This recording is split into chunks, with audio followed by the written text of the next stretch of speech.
In economics, we need 3 sectors of economy.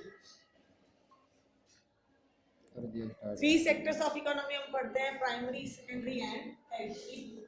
Manufacturing industries जो है हमारा वो सेकेंडरी सेक्टर के अंदर आता है. ये वो सेक्टर है जो रॉ मटेरियल लेता है एग्रीकल्चर या प्राइमरी सेक्टर से. माइनिंग, एग्रीकल्चरल एक्टिविटीज, ये सारे के सारे हमारे प्राइमरी सेक्टर के अंदर आते हैं. लेसन हमारा शुरू होता है. एक बच्चा है जो दिवाली पे अपने फादर के साथ शहर में शॉपिंग करने के लिए आया है और वो ये देखकर हैरान हो जाता है कि गाड़ियों के पहियों के ऊपर एक घर चल रहा है. बस वो एक घर की तरह उसे नजर आती है और बहुत सारी चीजें जो वो दौड़ती हुई उसे नजर आ रही है. तो वो देखकर हैरान हो जाता है और वो अपने फादर से पूछता है कि ये क्या है, ये ऐसे घर दौड़ कैसे रहे और हमारा घर ऐसे क्यों नहीं दौड़ता है. तो उसके फादर उसे बताते हैं कि ये गाड़ियां हैं जो कि लोहे से बनी है और ये पहियों के ऊपर चलती है. हम भी बस में जिसमें बैठकर आए या जो भी शहर में गाड़ियां चल रही है, ये सारी की सारी इंडस्ट्रीज में बनती है. ये जो हम इस्तेमाल करते हैं कॉटेज इंडस्ट्री के अंदर, बर्तन जो हम इस्तेमाल करते हैं, जो टूल्स हम इस्तेमाल करते हैं, वो सारे के सारे किसी ना किसी इंडस्ट्री के अंदर बनते हैं. प्राइमरी, सेकेंडरी और टर्शियरी, ये 3 सेक्टर्स ऑफ इकोनॉमी है हमारे. फिर मैन्युफैक्चरिंग इंडस्ट्रीज की इंपॉर्टेंस सभी चीजों की ऑलमोस्ट एक जैसी ही है. इस बार 5 मार्क्स में ये आया हुआ था क्वेश्चन बोर्ड एग्जाम में. Why do we need manufacturing industries or what is the importance of manufacturing industries? या रिसोर्सेज की क्या इंपॉर्टेंस है या एग्रीकल्चर सेक्टर की क्या इंपॉर्टेंस है. इट प्रोवाइड पहली बात एम्प्लॉयमेंट, ये एम्प्लॉयमेंट जनरेट करता है ये सेक्टर.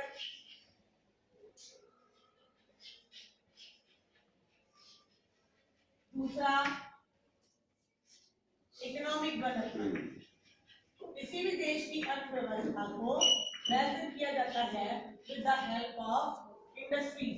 जितना भी इंडस्ट्रियल डेवलपमेंट किसी कंट्री के अंदर होगा उतना ही उस देश को विकसित माना जाएगा. अगर हम प्रेजेंट ईयर की बात करें, इस साल हमारा जो ग्रोथ रेट है या जीडीपी जिसको हम कहते हैं, आपने इकोनॉमिक्स में पढ़ा भी होगा, ग्रॉस डोमेस्टिक प्रोडक्ट. एक साल में एक देश की जो इनकम होती है उसे नेशनल इनकम या जीडीपी कहते हैं और इससे हम प्रति व्यक्ति आय का अनुमान लगाते हैं. इससे ये पता चलता है कि किसी देश में लोगों की आय कितनी है. अगर हम कंपेयर करें तो भारत में प्रति व्यक्ति आय लगभग 1 लाख रुपए के आसपास है. इसमें अंबानी भी आ गया जो 25 करोड़ रुपए पर मंथ लेता है और एक रिक्शा कूलर भी आ गया जो सारे महीने के अंदर मुश्किल से 5000 रुपए कमा पाता है. तो ये एक एवरेज होती है, लेकिन इससे एक अंदाजा लग जाता है कि कोई देश विकसित है या विकासशील. आप डेवलपमेंट का जो चैप्टर इकोनॉमिक्स में उसमें ये पढ़ चुके हैं कि नेशनल इनकम और ग्रॉस डोमेस्टिक प्रोडक्ट को हम कैसे मेजर करते हैं, उसकी क्या इंपॉर्टेंस है. यस, -7.7% इस साल हमारा जीडीपी है, यानी कि हम नेगेटिव में. लेकिन अगले साल ये वर्ल्ड बैंक ने कहा है, इंटरनेशनल मॉनेटरी फंड ने ये डाटा दिया कि भारत की विकास दर अगले साल 11% होगी, जो बाकी किसी भी देश के मुकाबले सबसे ज्यादा होगी. क्योंकि फर्स्ट नंबर पे इंडिया 11% और सेकंड नंबर पे चाइना होगा जो 8% के साथ होगा. क्योंकि वहां से एमएनसीज जो है वो शिफ्ट हो रही है, कुछ इंडिया में और कुछ अलग अलग जगह पर. जीडीपी नेगेटिव में नहीं, ग्रोथ जो डेवलपमेंट रेट है हमारा, ग्रोथ रेट वो. और नेगेटिव में ऐसे हो सकती है कि जब आपकी इंडस्ट्रीज बंद हो गई हैं, आपकी इंडस्ट्री से ही आपकी इनकम को लैंडमार्क किया जाता है. हम सेकेंडरी सेक्टर से मेजर करते हैं ना. नॉर्मली अगर देखा जाए तो हमारी 42% जो वर्किंग पॉपुलेशन है ना, 42% वो एग्रीकल्चर सेक्टर में ही इन्वॉल्व है. इसीलिए हम डेवलपिंग कंट्री, अगर ये हमारा सेकेंडरी सेक्टर में होता तो हम डेवलप्ड कंट्री, क्योंकि डेवलप्ड कंट्रीज के अंदर मैक्सिमम शेयर जो है वो सेकेंडरी सेक्टर और टर्शियरी सेक्टर का है. और अगर हम यूएस की बात करें, वहां पर प्राइमरी सेक्टर से होने वाली इनकम सबसे कम है और सेकेंडरी ट्रेजरी की ज्यादा है. हमारे यहाँ एम्प्लॉयमेंट तो सबसे ज्यादा एग्रीकल्चर सेक्टर के अंदर है, लेकिन टोटल रेशियो जो है परसेंटेज वो अगर इस साल के बजट की बात करें तो 20% शेयर हमारा एग्रीकल्चर सेक्टर से आता है, लेकिन इस टाइम ये सबसे ग्रोइंग सेक्टर भी बन रहा है हमारा, क्योंकि इंडस्ट्रीज बंद होने की वजह से वहां पर अनएम्प्लॉयमेंट हो गया, जबकि इस सेक्टर में एग्रीकल्चर सेक्टर में पर ईयर 4% का हमारा ग्रोथ हो रहा है, क्योंकि अब हम एक्सपोर्ट करने लगे हैं, हमारे जो क्रॉपिंग पैटर्न है वो चेंज हो रहा है। अब हम इस तरह के बीज वगैरह बना रहे हैं जिससे कि ग्राउंड वाटर के ऊपर भी इफेक्ट ना आए और मिट्टी की सॉइल की फर्टिलिटी पे भी इफेक्ट ना आए, लेकिन प्रोडक्शन भी जो है वो ज्यादा हो। आपने ग्रीन रेवोल्यूशन के बारे में पढ़ा था कि ग्रीन रेवोल्यूशन में क्या हुआ था, हमने फर्टिलाइजर केमिकल्स का इस्तेमाल किया सो दैट हमारी प्रोडक्शन इंक्रीज हो जाए। फिर एक ऐसा लेवल आया जब सॉइल की फर्टिलिटी जो है वो बिल्कुल खत्म हो गई, जब एक्सेसिव, मैं एक दिन के अंदर आपको 2 पेज करवाऊंगी तो आपकी प्रोडक्टिविटी ज्यादा होगी। अगर मैं एक दिन के अंदर 3 लेसन खत्म करवा दूं और मैं ये कहूं कि कल मैं टेस्ट लूंगी, तो आप में से शायद 1-2% बच्चा ऐसा होगा जिसको सारा आता होगा, क्योंकि प्रोडक्टिविटी बर्डन की वजह से कम होगी। अगर मैं ये कहूं कि 3 ही पेज आपने लर्न करके आने हैं, 3 पेज में से 3 ही क्वेश्चन करने हैं, तो सबके अच्छे नंबर आएंगे। यानी कि जब हम स्ट्रेस देते हैं किसी भी चीज के ऊपर तो उसकी प्रोडक्टिविटी कम हो जाती है। बहुत ज्यादा हार्श केमिकल का इस्तेमाल हुआ, फर्टिलाइजर्स का इस्तेमाल हुआ, एक बार तो प्रोडक्शन बहुत ज्यादा इंक्रीज हो गया, लेकिन उसके बाद धीरे-धीरे हमारा प्रोडक्शन जो है वो कम होता चला गया। तो गवर्नमेंट ने ये रियलाइज किया और साइंटिस्ट ने ये रियलाइज किया कि बजाय कि केमिकल्स के अगर हम बीज इस किस्म के बनाए कि जिनकी प्रोडक्टिविटी ज्यादा हो, कम खाद में नेचुरल मैन्योर का इस्तेमाल करके भी अगर हम ज्यादा प्रोडक्शन करें तो उससे हमारी सॉइल भी वैसी ही बनी रहेगी और हमारा प्रोडक्शन भी इंक्रीज हो जाएगा। एक एवरेजली एक डाटा कहता है कि इस साल हमारी जो स्पाइसेस हैं, दालचीनी, जीरा, हल्दी और ये सब, इनकी जो एक्सपोर्ट है वो 400 गुना ज्यादा हुई है इस बार, क्योंकि कोरोना की वजह से जो हर्बल प्रोडक्ट है उनकी डिमांड इंटरनेशनल मार्केट में बढ़ी है और हमारे जो स्पाइसेस हैं वो वर्ल्ड फेमस है क्योंकि बेस्ट क्वालिटी के होते हैं। तो इंपॉर्टेंस क्या है मैन्युफैक्चरिंग इंडस्ट्री की? एम्प्लॉयमेंट जनरेट होता है, इकोनॉमिक डेवलपमेंट है, फॉरेन एक्सचेंज हमारा बनता है क्योंकि हम मिनरल्स को या अपने गुड्स को एक्सपोर्ट करते हैं और उससे हमें और ज्यादा फॉरेन करेंसी मिलती है, फॉरेन एक्सचेंज हमारा इंक्रीज हो जाता है। Employment, economic development, foreign exchange, township, जहां जहां इंडस्ट्रियल डेवलपमेंट होगा वहां वहां टाउनशिप डेवलप होगी, वहां वहां शहरों का विकास होगा। एग्जांपल आपने 7th-8th क्लास में जमशेदपुर के बारे में पढ़ा। टाटा भारत में स्टील प्लांट लगाने वाली पहली फर्म थी दुनिया में इंडस्ट्रियलाइजेशन की, जो इंडियन कम्युनिटी ने शुरुआत की थी। वैसे तो ब्रिटिशर्स ने हमारे यहाँ प्लांट्स लगाने शुरू किए थे, लेकिन जो इंडियन कम्युनिटी की बात करें तो टाटा वो सबसे पहले इंसान थे जिन्होंने कि यहाँ पर स्टील के प्लांट लगाए।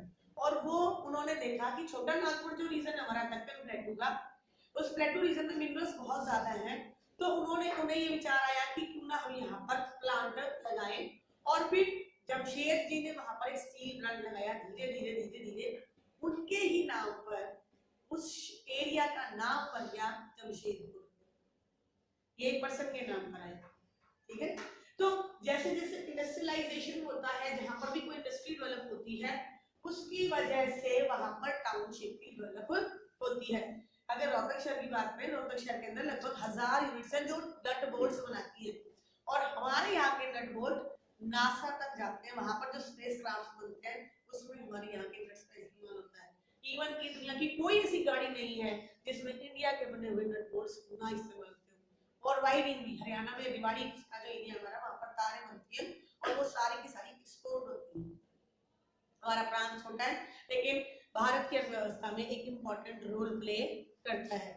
तो कम से कम 5 पॉइंट्स आपको जरूर लिखने हैं अगर ये क्वेश्चन आता है तो, और 5 पॉइंट्स आपको पता होने चाहिए। कोई भी पॉइंट जो आप बता सकें आप बताएं, क्योंकि ये चैप्टर हम कई बार रिवाइज कर चुके हैं। बताओ आर्यन, इंडस्ट्रीज की इंपॉर्टेंस।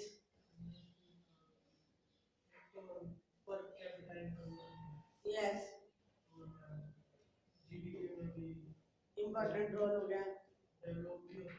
यस, और जहाँ पे इंडस्ट्रीज होती है वहाँ पे मतलब सिटीज भी बनती है, मतलब सेटल हो जाते हैं। इंफ्रास्ट्रक्चर भी डेवलप होता है। कोई एक एरिया है वहां गवर्नमेंट ने प्लांट एस्टेब्लिश कर दिया, जब वहां प्लांट लगेगा तो वहां पर इलेक्ट्रिसिटी प्रोवाइड होगी, सरकार बिजली भी प्रोवाइड करेगी, इंडस्ट्रीज को को चलाने के लिए। फिर वहां पर रोड भी बनाए जाएंगे क्योंकि जो भी रॉ मटेरियल आएगा वो ट्रांसपोर्टेशन के जरिए ही आएगा। कम्युनिकेशन सिस्टम डेवलप होगा वहां का क्योंकि वो एरिया जो है वो हब बन जाएगा और धीरे धीरे बाकी एरिया जो उसके आसपास है वो भी डेवलप हो जाएगा। एंशिएंट टाइम में प्रिविलेजेस टाउन्स होते थे। टाउनशिप का चैप्टर हमने शायद 7th क्लास में पढ़ा था कि मंदिर बनता था, फिर मंदिर के आसपास वो पूरा का पूरा एक शहर बस जाता था। ऐसे जब इंडस्ट्रीज लगती है तो इंडस्ट्रीज के कारण आसपास का पूरा एरिया जो है वो डेवलप हो जाता है। नेक्स्ट इंडस्ट्रीज की इंपॉर्टेंस के बाद हमारा टॉपिक आता है लोकेशन। इंडस्ट्रीज या इंडस्ट्रियल लोकेशन, कोई भी इंडस्ट्री वहां पर डेवलप होती है जहां पर कि इजीली रॉ मटेरियल अवेलेबल होता है। अगर हम ये मान के चलें कि लोहे के जो बड़ी बड़ी इंडस्ट्रीज हैं जहां पर रेल के डिब्बे बनते हैं या बसेस बनती है या गाड़ियां बनती हैं वो हरियाणा में या रोहतक में लग जाए तो वो पॉसिबल नहीं है। क्यों नहीं है? क्योंकि यहाँ पर वो रॉ मटेरियल इजीली अवेलेबल नहीं है। 3 फैक्टर्स इसमें इंपॉर्टेंट होते हैं। कोई भी इंडस्ट्री कहाँ पर लोकेट करती है, कोई भी इंडस्ट्री जो है वो वहां लोकेट करेगी जहां पर रॉ मटेरियल इजीली अवेलेबल होगा। इंडस्ट्रियल लोकेशन डिपेंड करता है। और फिर एक नंबर में आपका क्वेश्चन आता है एग्लोमेरेशन इकोनॉमीज। एग्लोमेरेशन इकोनॉमीज क्या होती है? जब कोई एक इंडस्ट्री किसी पर्टिकुलर जगह पर लगती है तो उसके साथ साथ उससे रिलेटेड जो इंडस्ट्रीज होती हैं वो भी उस एरिया में डेवलप होना शुरू हो जाती है और इस इकोनॉमी को हम एग्लोमेरेशन इकोनॉमी कहते हैं। Availability of raw material, labour, capital, power and market. Industrial location वहां पर होगी जहां पर रॉ मटेरियल इजीली अवेलेबल हो, लेबर अवेलेबल हो क्योंकि इंडस्ट्रीज के लिए skilled as well as unskilled labour की जरूरत होती है। कैपिटल यानी कि बैंकिंग वहां पर हो, इजीली फाइनेंस अवेलेबल हो और जो चीजें वहां पर बन रही है उनके लिए मार्केट भी वहां पर अवेलेबल हो। ऐसी जगह पर इंडस्ट्रीज डेवलप होती है। फॉर एग्जांपल आईटी सेक्टर की हम बात करें तो हमारा आईटी सेक्टर कहाँ है? या तो बेंगलोर में या फिर हैदराबाद या फिर नोएडा, ये हमारे आईटी सेक्टर हब है। फिर भी अगर हम बात करें बेसिकली तो बैंगलोर में क्यों? Bangalore is also known as Silicon Valley of India.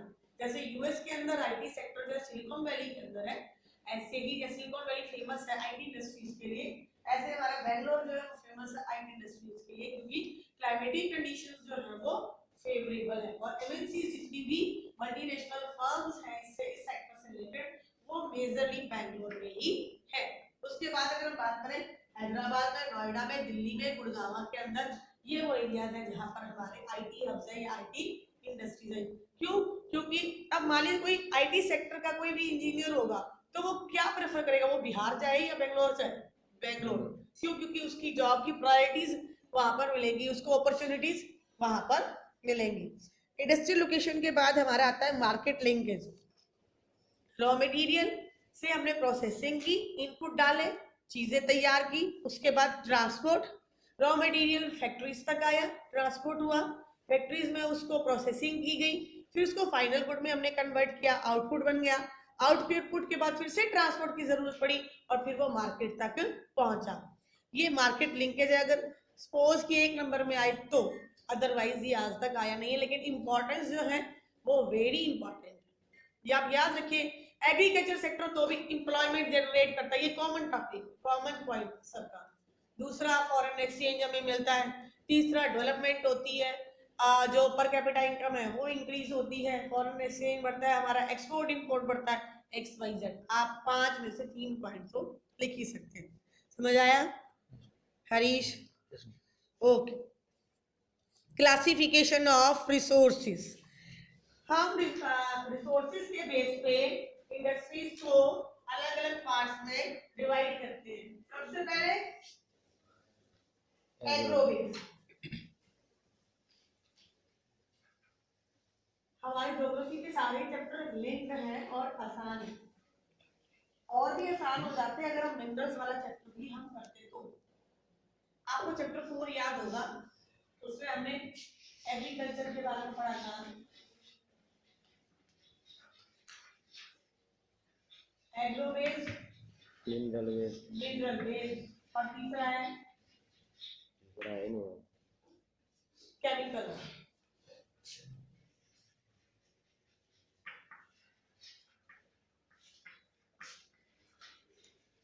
एग्रोफेज के अंदर बेसिकली हम 3 को पढ़ेंगे, कॉटन, जूट एंड सिल्क।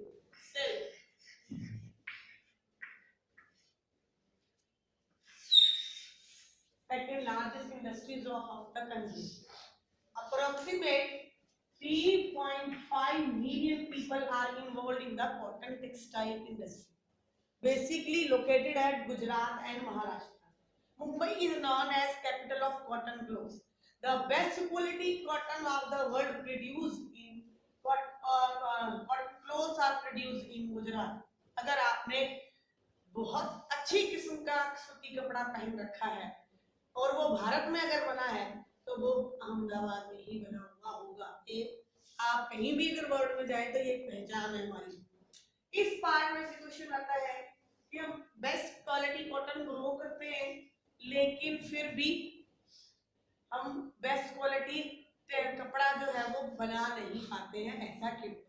हमारी जो कॉटन वीविंग टेक्निक है यानी कि जो धागा बनाने की टेक्निक है वो डेवलप नहीं है। पुराने प्लांट्स हैं, हम अब तक उसको अचीव नहीं कर पाए हैं, तो उसको चेंज नहीं कर पाए हैं अच्छे तरीके से, उसको डेवलप नहीं कर पाए हैं कॉटन टेक्सटाइल इंडस्ट्रीज जो है।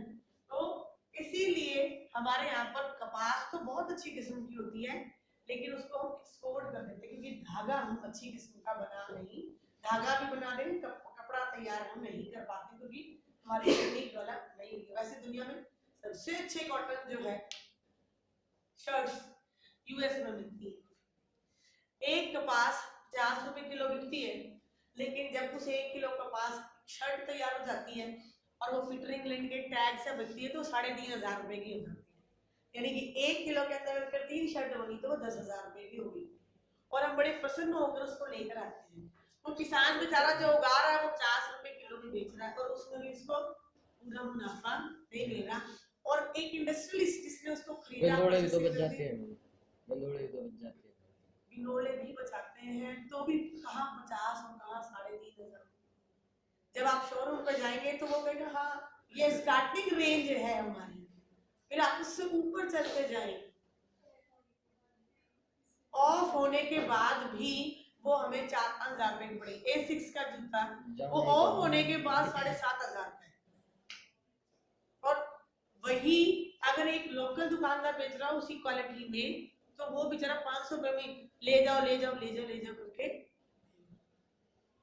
बनारस हमारे यहाँ पर सिल्क इंडस्ट्री है लेकिन दुनिया में जितनी सिल्क की साड़ियां ओरिजिनल सिल्क के नाम पे बिकती है उतनी तो बनती भी नहीं है और सिल्क की स्टार्टिंग रेंज जो ओरिजिनल रेंज है वो 25,000 रुपए से ऊपर है।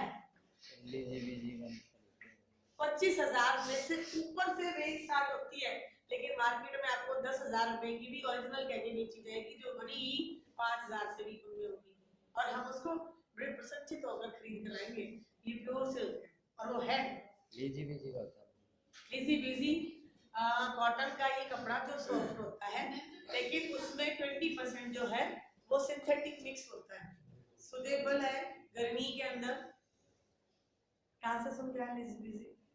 ऐसे ही कॉटन के अलग टाइप्स हैं। हाँ बेटा जो प्योर पश्मीना है exactly pashmina is a race of sheep, भेड़ की नस्ल है पश्मीना और उसके बालों से पश्मीना शाल बनती है। जो ये कश्मीरी आते हैं ना तो कहते हैं प्योर पश्मीना। एक कश्मीरी आया कहता है मैडम जी जो प्योर पश्मीना की शॉल होती है ना उसको हम ऐसे नहीं लेकर घूमते, उसके लिए हम आदमी का घर देखते हैं, उसकी औकात है क्योंकि एक प्योर पश्मीना की जो चादर होगी ना उसकी कीमत ही 20-30 हजार से ज्यादा होगी, 2-2 लाख रुपए की चादर बनती होगी क्योंकि उसका वेट इतना होगा 50 ग्राम और पूरी लोई होगी। वो कहते हैं ना उंगली में से निकल अंगूठी में से निकल जाता है प्योर पश्मीना। आपको वजन आपके रुमाल इतना वजन होगा उसका लेकिन गर्म होगी प्लेट में। पर वो ऐसे बोला ऐसे तो कोई भी उसको उठा भी लेगा या नॉर्मल आदमी से हम दिखाएंगे ये हरीश का देगा ये ठीक है ये 700 रुपए में दे दे उसमें का है बोड़ा हो रहा है 50 रुपए की। तो वो कहते हैं कि हम आदमी को देखते हैं कि वो ले भी सकता नहीं, उसका अंदाजा उसके घर से होगा ये ले सकता है या नहीं ले सकता है। मतलब 10-10, 20-20 हजार रुपए की भी नॉर्मली वो चीजें हमें दिखाते नहीं हमारे आम इंसान को, तो भी पता है कि कोई इसका क्राइटेरिया ही नहीं है। एक आदमी एक लेने के लिए तैयार हो जाएगी, हाँ भाई ठीक है, ये 1000 रुपए में ठीक है, दूसरी ये पागल हो 450 रुपए में लिया। तो ये होता है। अब उस बेचारे का तो हो गया दिमाग खराब, वो 1000 रुपए में भी ये सोच रहा है चल कोई नहीं 50 रुपए मार जाना है, मैंने वापस जाना है, 50 भी मिल जाएंगे तो भी ठीक है, मेरी खिचड़ी का वजन कम होगा। वो सामने वाली बिल्कुल ही खाने का पानी में उसने 650 ही कह दिया। तो then second cotton textile industry के ऊपर 3 मार्क्स में हमारा क्वेश्चन आएगा। 1 मार्क्स से पूछा जा सकता है कि कितने इन्वॉल्व हैं, ये आपके डाटा आपकी बुक में अवेलेबल है। 3.5 मिलियन पीपल आर इन्वॉल्व। ये हम मानते हैं कि सेकंड लार्जेस्ट इंडस्ट्री है हमारे देश की। बेस्ट क्वालिटी यार्न हमारे यहाँ पर प्रोड्यूस होता है, धागा, लेकिन कॉटन हमारे यहाँ पर अच्छी किस्म की तैयार, कपड़ा हमारे यहाँ पर नहीं तैयार होता।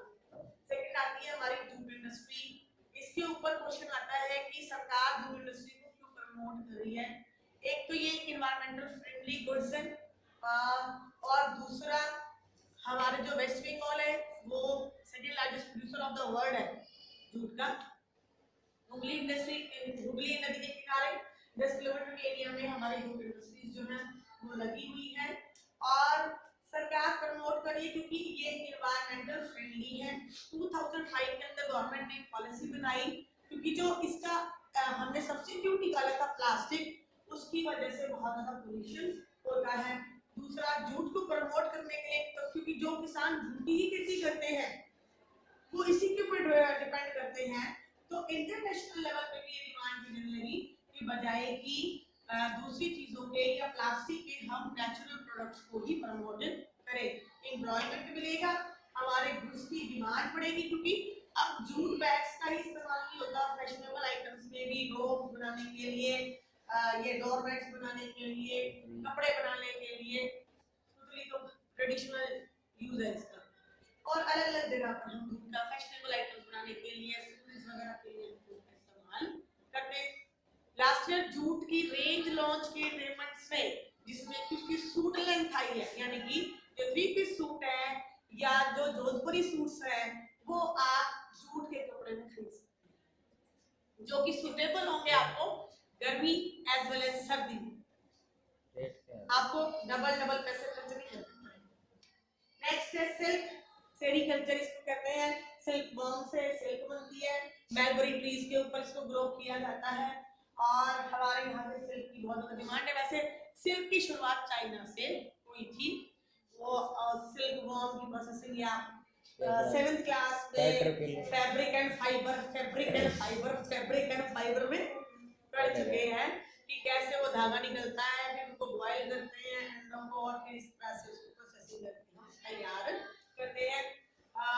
एक तो बनारसी और एक साउथ की सिल्क की बहुत ज्यादा डिमांड है।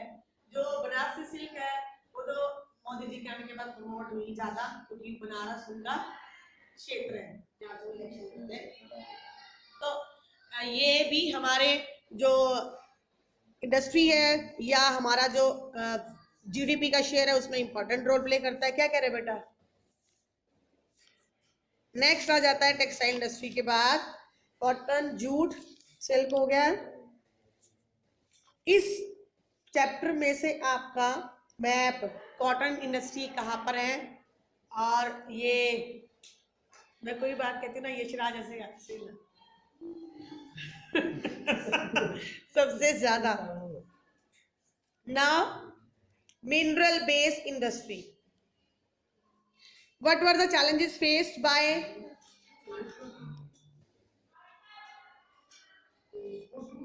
ninth lotus? किस बच्चे को ढूंढ रहे हो?